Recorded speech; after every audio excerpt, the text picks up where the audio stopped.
Hey, welcome back to the podcast, Evil Dungeon Master Universe Podcast. I am your host, Evil Dungeon Master Vince. Hopefully you're doing well today. And it is middle of the week, Wednesday, doing another podcast for you for Advanced Dungeons and Dragons. Today's topic is going to be a little bit about talking about gold for XP or gold for training, I should say. Now, we have a rule in the book about when you level up, you can't exactly level up until you train. Now, a DM is supposed to grade players based on their performance, quote unquote, as a character class, and then using skills and using the class to the fullest ability, giving it a grade. And that grade will determine how much your character will have to pay when they level up. And the leveling up would be considered you buying materials and practicing and things like that, whatever excuse works great in your mind. So, but first, ask the DM at theevildm.com is my email address, and theevildm.com is my website. You could support me by going to patreon.com/theevildm. Yes, I've moved over to Patreon now because people requested that. They said they did not care for Ko-Fi. They said they didn't like the site for whatever reason. That's why nobody was really going to it. So yeah, we'll try Patreon. People seem to like that better. Anyway, so it's a lot of people don't forget this rule about leveling up and costing training point gold. It's just that a lot of people don't use it because it's a pain to keep track of. A DM has a lot to keep track of when it comes to characters and the world and everything around, and he doesn't really have time to worry about grading a character when it comes close to the level or keeping a running total of what the character is doing for a grade. I know I don't have time to do that.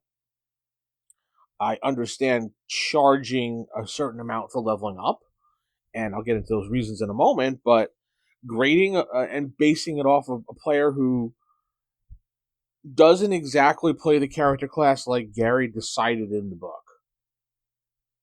or not playing the character class to the way it should be played. I think everybody should have the opportunity to play the class however they want and shouldn't be graded on that fact.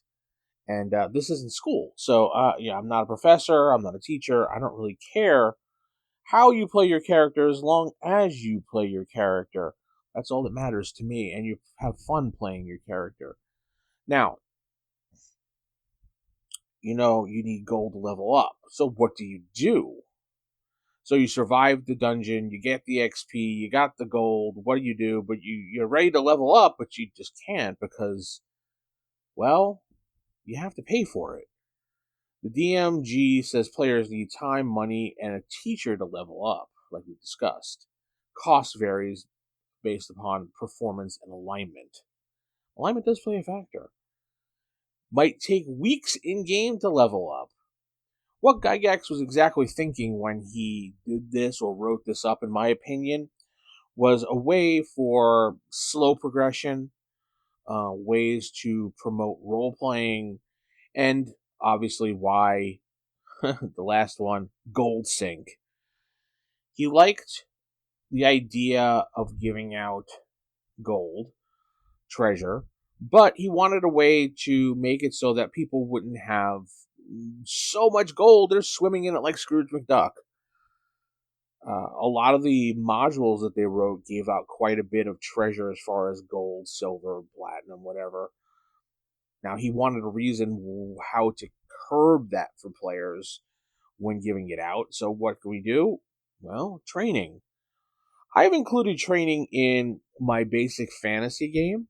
It is an optional rule because I think it makes sense. When you do level up in the game, you do have to do something, whether it comes to practicing, hiring somebody to maybe show you a new technique, learn from a mentor or something like that. There's various things that you can do. Getting new spells, especially for the magic user, he's going to want to get new spells, new ingredients, new ways to do things. He's going to have a mentor for a certain amount of time. And I like to include that when it comes to quote unquote leveling up. So, not counting them out, but I think it's a good way to do it, and that's why I've included it in my basic fantasy campaign when I'm running my game. And the reason why I don't do the grading system when it comes to AD&D, and I've been playing AD&D for quite some time, since the 80s, it is just too much bookkeeping.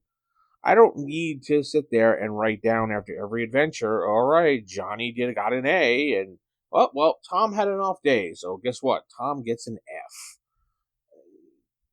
And then I got to sit there, and then after every time they level up, well, let me average it out. What did they get? A B. All right, so this person has to pay 3,000 gold per level because they're a B. We don't want that. This really isn't school. Maybe a couple ways that you could possibly incorporate it if you really want to play by the rules. Use it for maybe wizards and clerics and magical based or divine based characters, or even thieves, because those type of character classes have to, I want to say, research and train in certain ways to improve their skills and to get better at their skills. When it comes to fighters, in my opinion, yeah, they have to improve their ability, but their ability is to improve their sword swinging and their tactics. So, yeah, you can get away with it for a certain amount of time when it comes to leveling up and charging them, but I don't think long term a fighter should have to worry about that. Hmm. Wizards make sense. Wizards, magic users, sorcerers, whatever, they make sense. Clerics make sense. Wizards would have to. So I keep saying wizards. Magic users have to go find new spells, new ingredients, new ways to do things.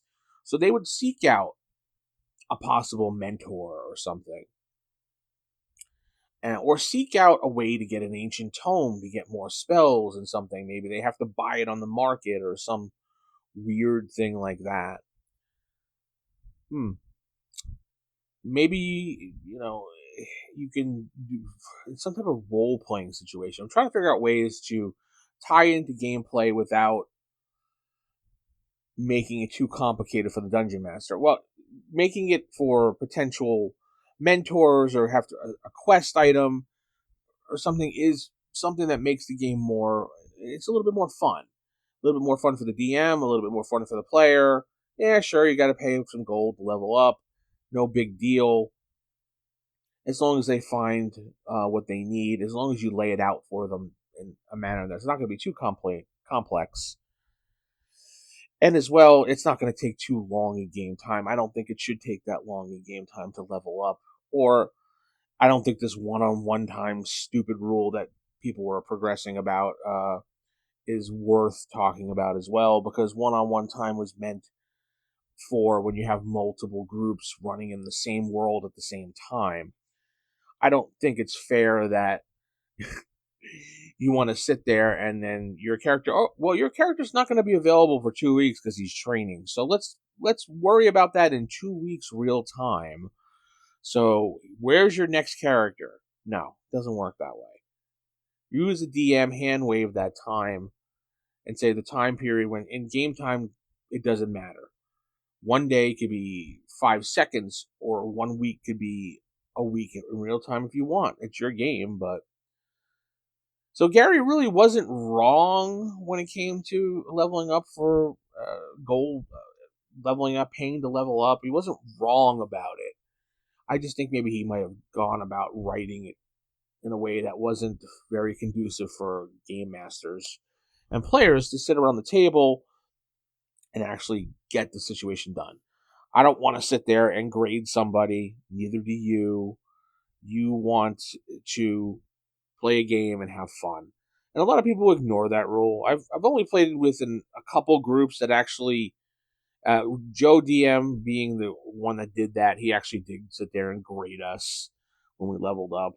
And you know what? If that's your jam as the DM to sit there and after every adventure grade your fellow players and then keep a running total summary of it, then by all means do it. I'm not putting you down for doing it. I just don't think it's good. that you're judging your players based on maybe they're having a bad day, or maybe they had a quiet day. So they have a quiet day. Oh, well, John was too quiet today. He didn't really play anything, didn't say anything, so he gets a D. I mean, yeah, it encourages you playing your class and role playing your class to the fullest, but I don't think you should have it. Now, I'm definitely not in the camp of using that particular rule. Gold for leveling up, sure. I just did a basic thing for basic fantasy. For example, I just said it was 1,500 gold per level to level up. That's it. And the leveling up 1,500 gold was basically you hiring somebody. I quote unquote, you're hiring somebody to help you sharpen your skills, whether you're practicing swordsmanship, or you're practicing picking locks in a new way, or you're finding new spells or ways, or you go to your church and the high priest of the church is teaching you some new ceremonies based on your god or something like that. That I could see you doing, and that's about it. Excuse me, that's about it. Tell me what you think in the comments below. Do you think it was just a money sink waste of time? Do you use the rule? I want to know. Don't forget, tonight is our live stream on the YouTube channel, youtube.com/TheEvilDM. Join myself and the Jeff as we talk about random things. I think tonight we're going to talk about conspiracy theories in games, not real life conspiracy theories, just the ones in games. Join us tonight, 5:05 Central Time or 6:05 Eastern Time, depending on what you're looking at, and on YouTube. And hopefully you have a great evening. Keep it original, keep it old school. Good night, and God bless everyone.